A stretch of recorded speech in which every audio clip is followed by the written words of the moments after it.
I don't think hell exists. I happen to believe in life after death, but I don't think it's got a thing to do with reward and punishment. Religion is always in the control business. And that's something people don't really understand. It's in the guilt-producing control business.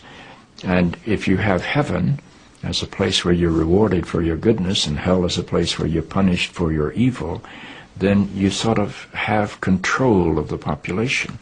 And so they create this fiery place, which has quite literally scared the hell out of a lot of people throughout Christian history. Mm-hmm. And it's part of a control tactic. But wait a minute, you're saying that hell, the idea of a place under the earth or somewhere where you're tormented for an eternity, is actually an invention of the church? I think the church fired its furnaces hotter than anybody else.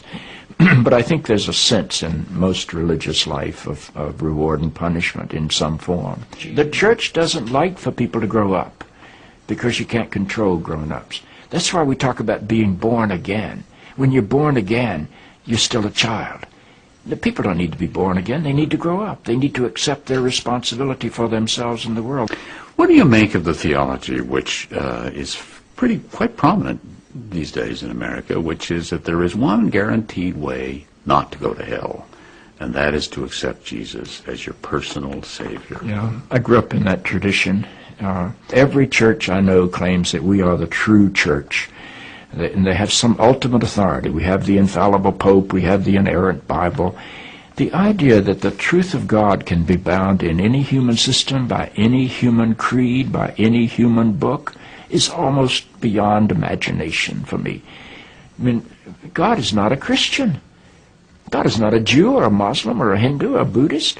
All of those are human systems which human beings have created to try to help us walk into the mystery of God. I honor my tradition. I walk through my tradition. But I don't believe my tradition defines God. I think it only points me to God. You and I are emerging people, not fallen people. Our problem is not that we are born in sin. Our problem is we do not yet know how to achieve being fully human. The function of the Christ is not to rescue the sinners, but to empower you and to call you to be more deeply and fully human than you've ever realized there was the potential within you to be. Maybe salvation needs to be conveyed in terms of enhancing your humanity rather than rescuing you from it. Life is a startling and wondrous experience.